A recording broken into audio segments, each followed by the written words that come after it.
Ça te va? Non,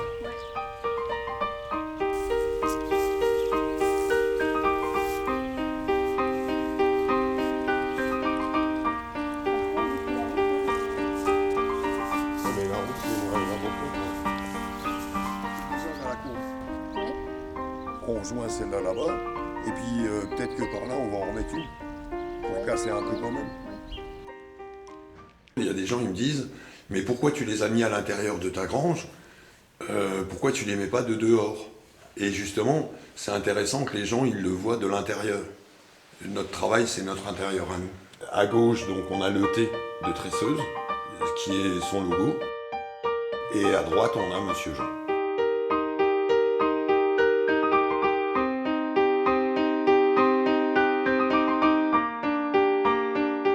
Tresseuse parce que le tressage, c'est une technique d'assemblage.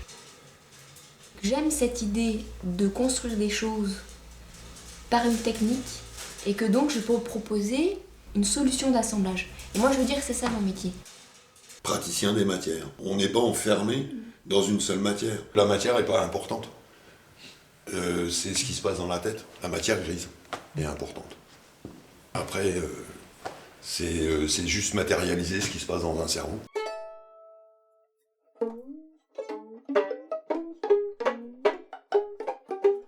Un des premiers travaux qu'ils ont réalisés ensemble est un coffre à jouets. Ranger revient plutôt à déranger l'ordre supposé des placards où l'on entasse les objets. Meubles de toutes les mains possibles. Entrées et caches multiples. Tu ne trouveras pas ce que tu cherches. Et peut-être l'aurais-je moi-même oublié. Je me perds. Donc il faut imaginer quelque chose d'un peu transparent qui bougera un peu comme ça. Et puis donc la partie tressée.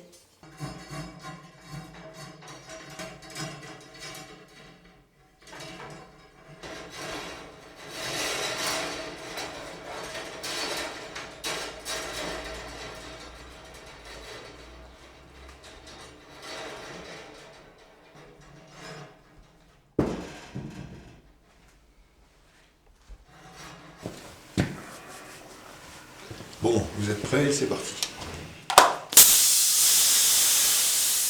Tu te réveilles pas le matin puis tu te dis pas je vais être artiste ou artisan d'art. Déjà, qu'est-ce qu'un artisan d'art? Qu'est-ce que c'est qu'un artiste? C'est surtout une façon d'être. Ouais, c'est une façon de respirer, c'est une façon de vivre, c'est pas une règle de vie, c'est ma vie.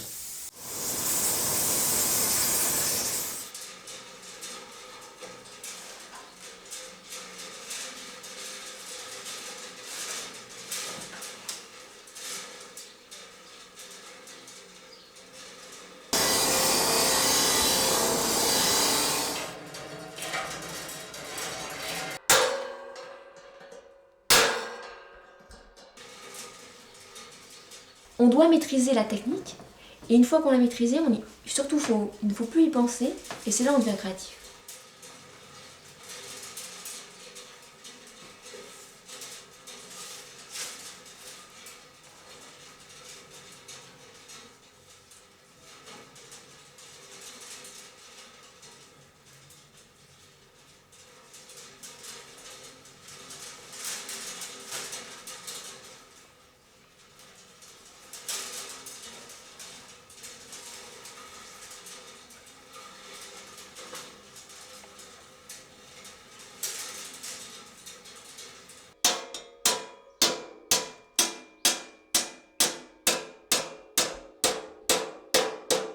On les replie, on les tresse.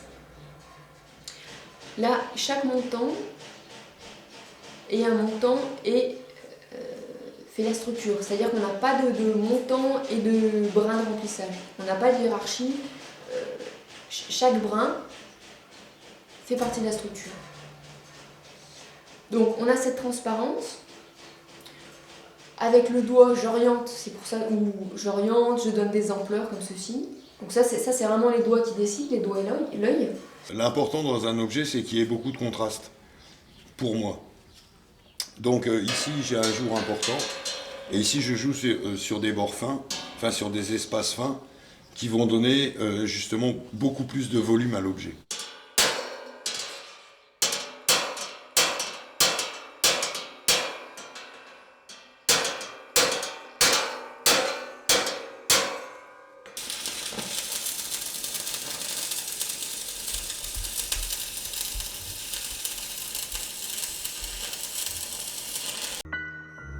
La forme en elle-même, elle se fait lors du travail en fait. Au fur et à mesure que j'avance, tous ces proportions, ces rythmes, le nombre de mailles, plus serré, j'ouvre, ça je le fais à ce moment-là. Je ne l'ai pas dans ma tête avant.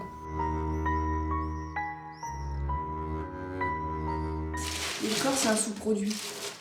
Donc en fait, les osiriculteurs, ils écorcent les branches. Donc ça, c'est de l'écorce on appelle ça de la perchette. Donc c'est du saule qui a 3-4 ans. Une matière, c'est pas un déchet, on peut toujours réussir à en faire quelque chose.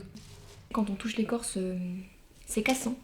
C'est extrêmement cassant. On voit bien que quand on plie, la fibre va s'écraser. Donc on met trempé à l'eau. Là, on le voit tout de suite. Les fibres, elles se remettent dans le bon sens. On voit qu'elles sont gonflées, donc elles ont repris leur souplesse, elles ont repris leur dimension. Et c'est comme ça qu'on va pouvoir carrément les tordre, et là la fibre ne va pas casser. Je cherche un travail asymétrique et irrégulier. C'est ça qui est intéressant, c'est qu'on a dès la matière première, on a une asymétrie qui est déjà là. Et en fait, quand on va travailler, on va amplifier cette asymétrie.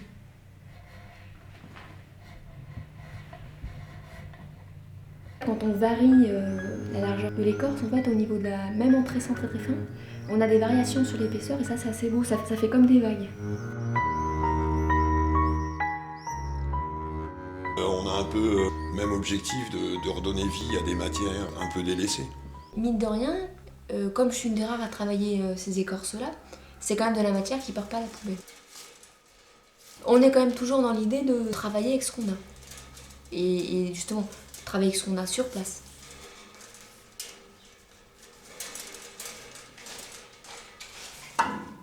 On est en train de mettre les bouteilles de gaz en résine. Toutes ces bouteilles de gaz-là sont appelées à disparaître et à être recyclées. Donc pourquoi pas les recycler en sculpture, en lampe. Quand je regarde un objet, peu importe quel objet je regarde, forcément, il faut que je me l'approprie. Il faut que j'arrive à en faire un objet qu'on n'a pas l'habitude de voir. Là, je suis parti dans une dans une lampe. C'était pas défini au départ. C'est l'objet qui m'a fait penser à une lampe. Je vais faire un lustre, je veux faire des lampes d'appoint, je veux faire toute une collection de ces bouteilles de gaz en luminaire. Pour l'instant, peut-être que demain, cet objet m'inspirera complètement autre chose. Des objets qui embellissent la vie. Des objets qui déploient l'imaginaire là où on ne l'attend pas, là où le fonctionnel règne en maître absolu.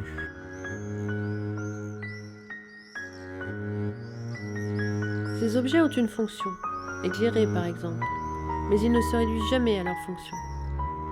Sont-ils beaux ? Ce n'est pas vraiment la question. Ils nous transportent vers un horizon de rêverie sans fin.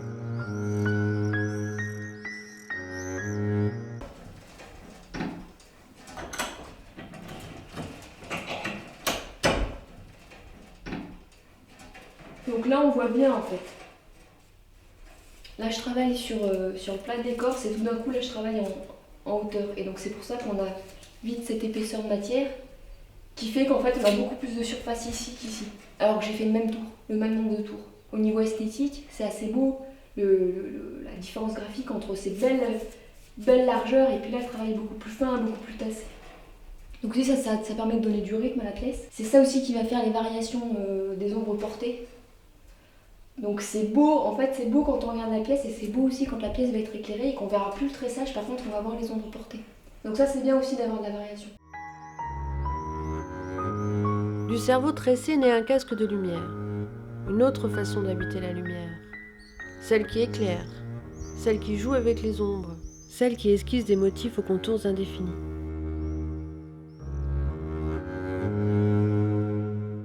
Mobilité du cerveau dans l'entre-deux des ombres et des lumières. Il n'y a plus de frontières. Tu te multiplies.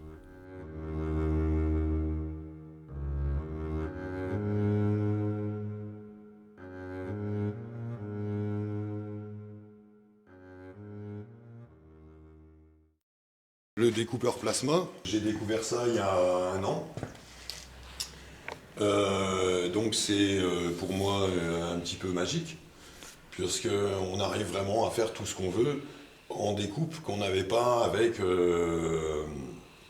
ni le chalumeau oxycooper et le laser.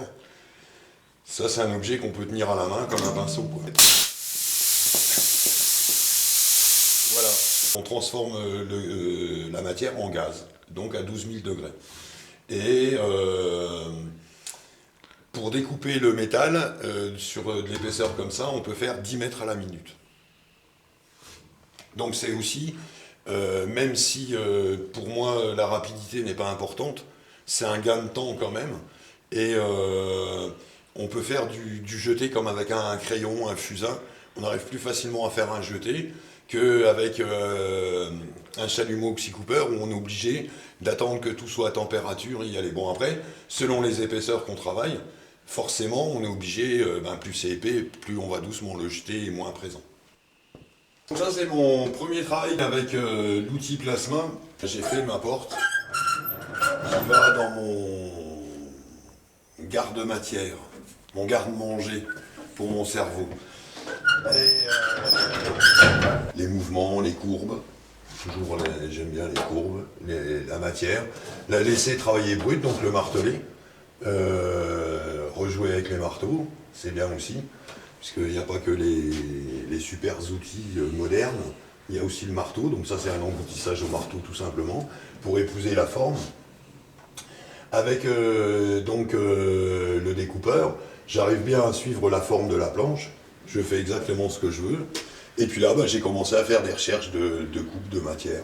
J'avais ces morceaux de bois et j'adore le mélange des matières, donc il m'a fait incorporer ces planches de séquoia. Voilà. Fonction. Alors après, il y a des personnes qui l'ont vu, c'est un tableau, c'est pas une porte.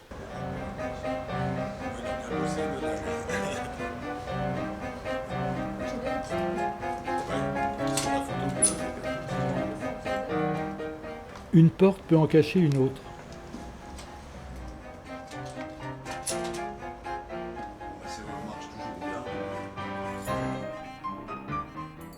Porte solaire, grille traversée d'une étrange écriture où l'on ne reconnaît les mots d'aucune langue connue. La grille ainsi revisitée ne sépare plus l'extérieur de l'intérieur. Elle permet d'entrer dans un autre monde dont l'interprétation est inépuisable. Donc en fait, ce qui m'a fait repartir sur le métal, c'est le plasma. Je redécouvre une nouvelle matière. Je la travaille complètement différemment, donc c'est une nouvelle matière, c'est de la découverte.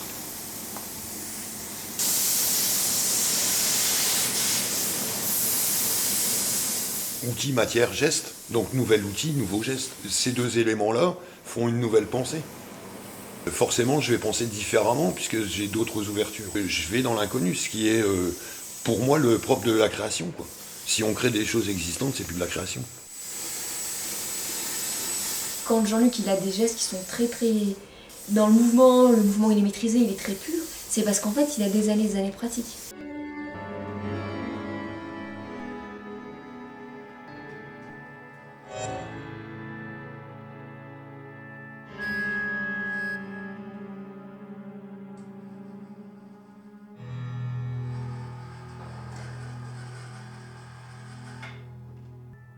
Là, on est en recherche permanente. J'arrêterai d'être un apprenti le jour où je mourrai. Ça, c'est un ballon tampon, une pièce de chauffage central qui fait une réserve d'eau chaude pour l'installation, donc qui était percée, donc je l'ai récupéré. Et là, dans la continuité des bouteilles de gaz, je vais faire une grosse lampe. Ici, donc normalement, je vais les laisser lisses comme ça, pour donner un contraste avec ces reliefs en rond. Et puis les trous, pour laisser passer plus de lumière.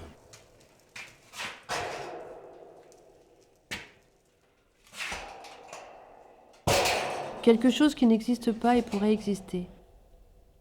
Faire exister quelque chose d'inédit à partir de l'existant. On ne crée pas à partir de rien. La création est recréation.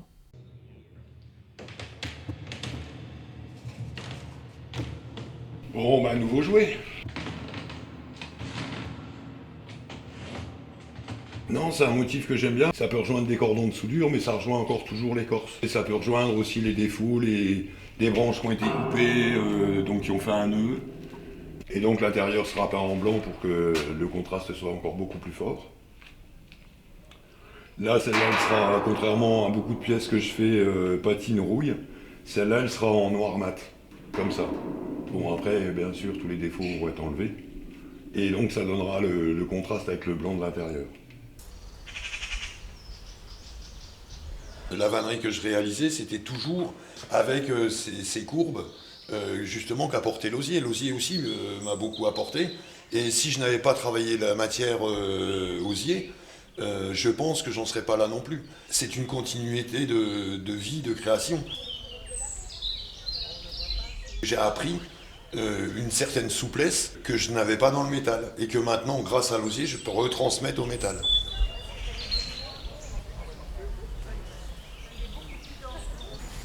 Ils sont posés comme ça, très doucement en arrondi. Et le travail de l'osier, donc il y a deux façons différentes.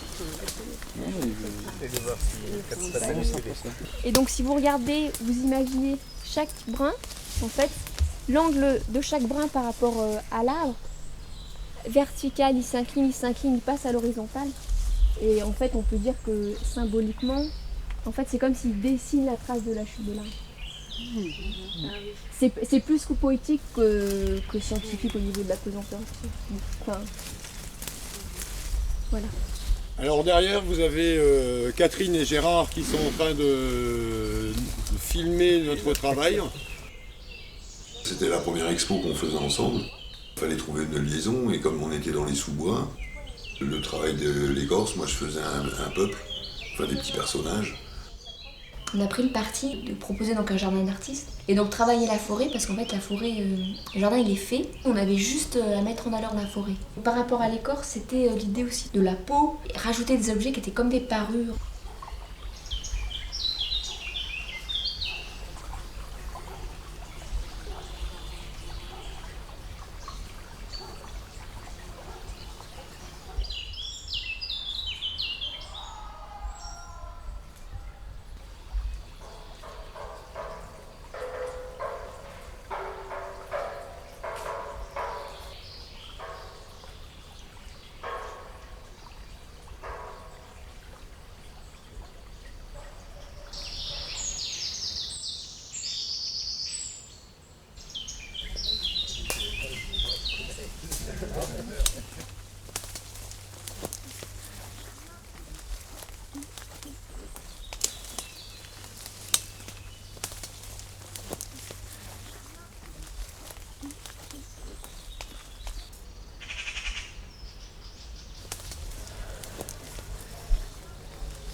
Et donc l'idée par rapport à l'écorce, c'était de dire, eh bien c'est la peau du végétal, et est-ce que du coup il aurait ce sens un peu parallèle au nôtre, qui serait le sens tactile.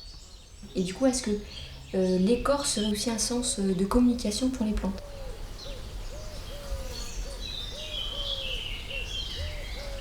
Objet suspendu au gré du vent.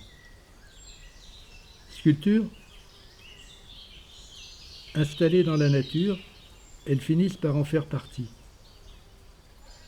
Qui viendra les décrocher?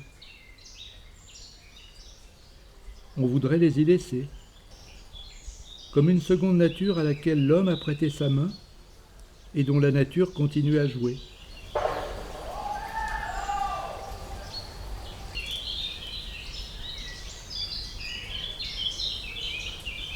Là, je vais tresser à plat. On va dire à peu près sur cette dimension-là, comme ça. Et après, en montant, je vais les relever. C'est là où on va voir la forme. La forme, elle commence dans le fond. Ça, toujours. Si on a une intention de forme, c'est dès le départ, il faut commencer un petit peu. Bon, si on veut faire quelque chose de régulier, on sait qu'il faut répartir les montants de façon parallèle, bien espacer de temps. Donc ça, on le sait. Après, soit on fait confiance au hasard. On peut laisser carrément les montants là où ils veulent aller. Et puis là, il peut commencer quelque chose, ça peut naître quelque chose d'intéressant. Et du coup, là, on voit une forme, on va accentuer soit la direction d'un montant qui part tordu, soit une espèce de mouvement comme ça. Ou alors, si on a envie de, par exemple, je veux dire, une belle ampleur et un creux, là aussi, dès le départ, il faut le mettre en place.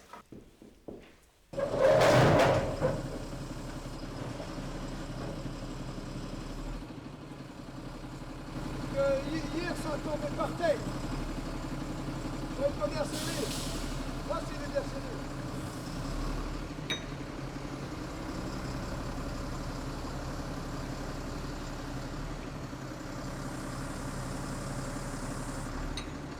Merde, c'est où?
Voilà.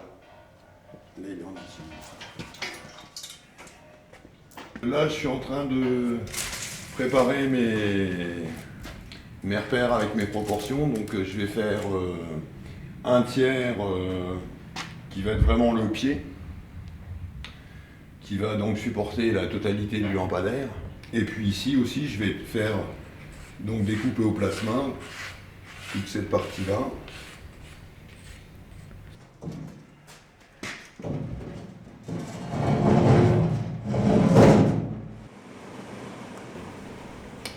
Je vais rendre hommage à Monsieur Hector Guimard. Il a réalisé avec des fonderies de Haute-Marne, dont une particulière le Val-d'Aune. Ils ont fondu toutes les parties du métro parisien. Alors je vais avoir un problème avec la lampe au-dessus, puisque trouver des maîtres verriers qui vont réussir à me faire un beau globe, ça va pas être simple, mais bon, on va trouver. Va falloir chercher. Maintenant, il faut que je dompte l'objet. Il faut qu'on s'apprivoise tous les deux. Et puis que l'on voit exactement où on va aller.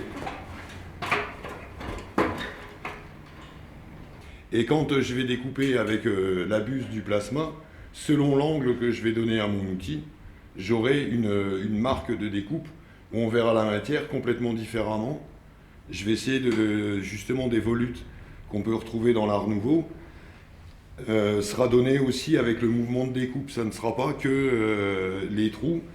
L'épaisseur de la matière va jouer aussi dans les courbes du volume final.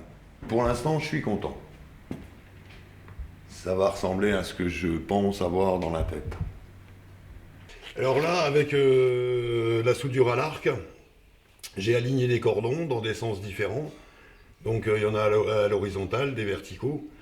Et c'est pour redonner une irrégularité comme une écorce d'arbre.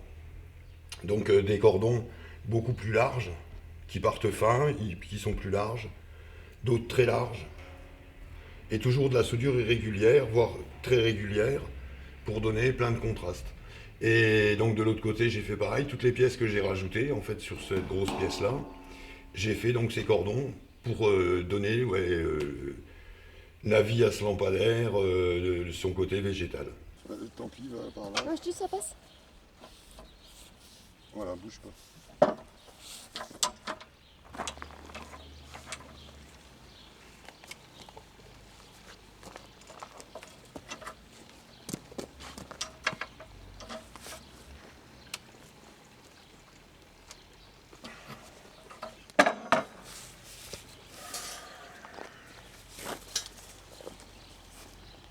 Tu mets la lourde là. Le faire ne vient pas après la pensée. Les choses se font en même temps. Il n'y a pas de supériorité de la pensée sur la matière. C'est vraiment un aller-retour permanent entre j'ai des envies, j'ai des questions, j'ai un problème, je dois le résoudre, je commence à travailler ma matière. L'action nous permet de réfléchir. Et ça, c'est à la fois un plaisir de notre métier, c'est un plaisir, c'est notre atout. Enfin, en tout cas, c'est notre métier. Mmh. C'est la façon dont on ressent ce métier. Voilà.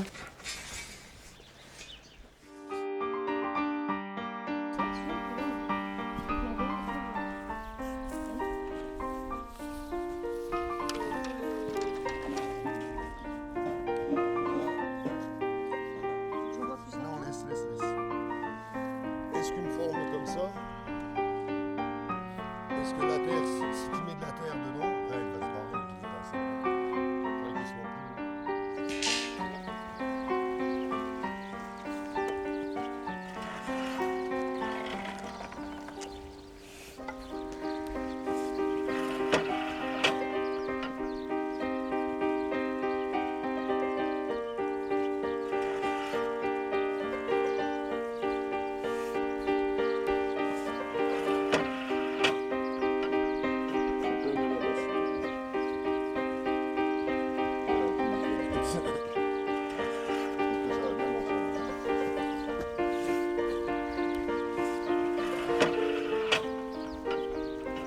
Faut que je fasse une petite sculpture. D'accord. Mais un truc lumineux. Ah, d'accord.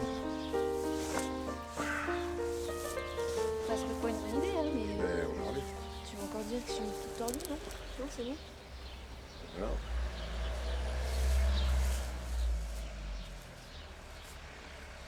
Allez, il en faudra encore 2. Et puis en fait, c'est fermé. Tu marches. Là, t'as une ouverture sur le sureau si ça t'intéresse. Et puis après, c'est ouvert. Ouais.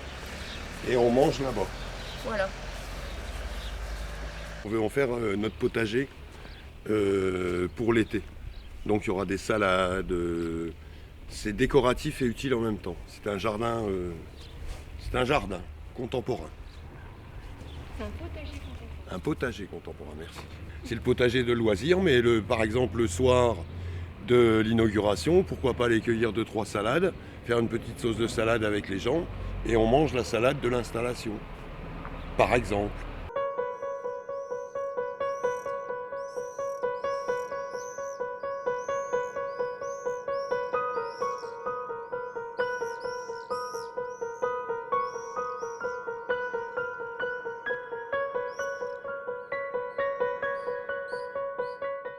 Une chaise sert à se reposer. Est-ce ainsi que tu te rêves assis? En repos? En éveil? Prêt à dormir? Prêt à bondir? Entre deux chaises? Entre deux états?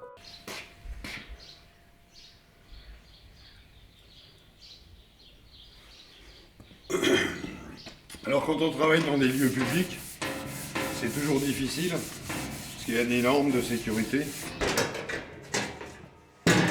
Peut-être qu'esthétiquement, j'aurais choisi de rester droit. Mais pour des raisons de sécurité, je suis obligé d'arrondir. Mais après, c'est à moi de gérer pour que ça reste esthétique.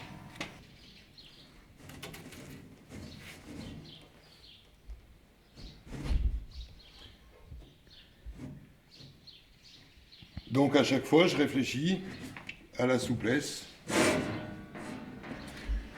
la solidité de l'objet.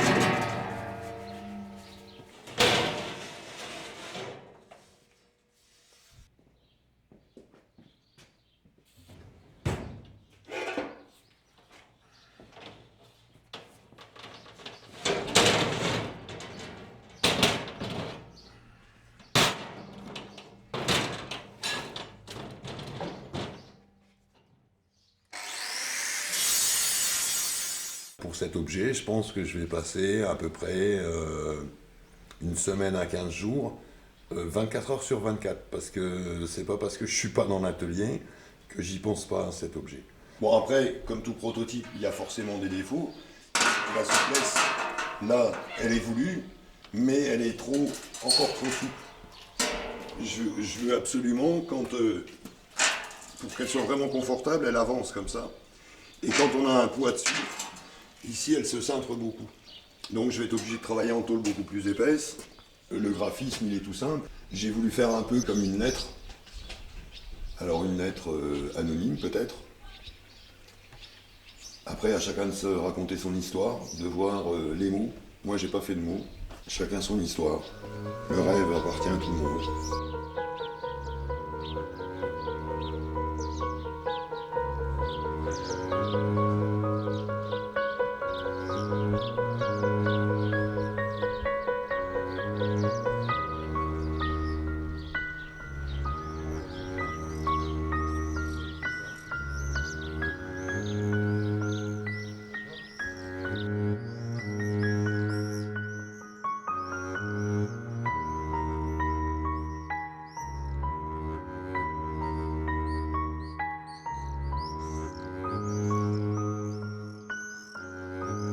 Là, j'ai voulu recycler des pièces agricoles, donc c'est des pièces de déchaumeuses, on la voit ici.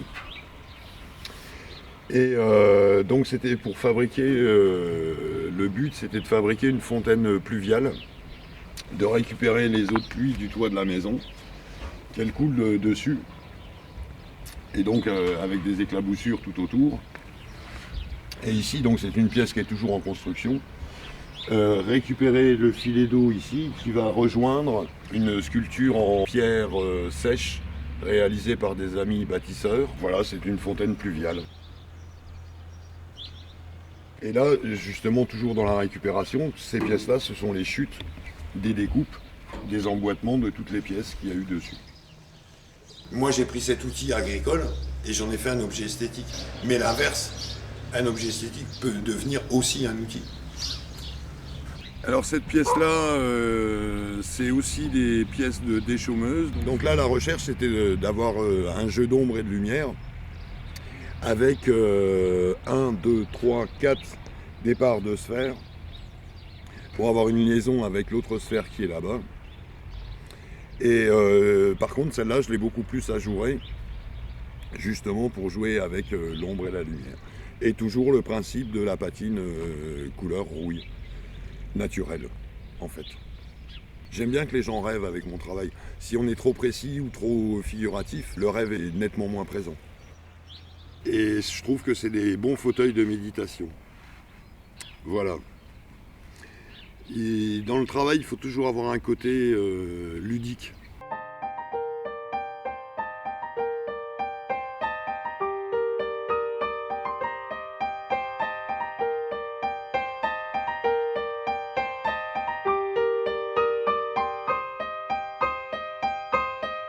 L'art serait-il si nécessaire s'il n'était pas d'abord un art de vivre ?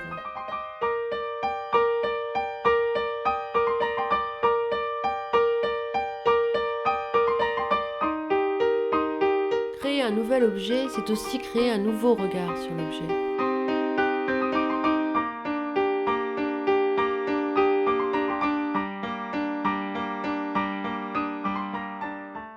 Le nouvel objet est à vivre dans une vie nouvelle où l'imaginaire n'est plus séparé du réel.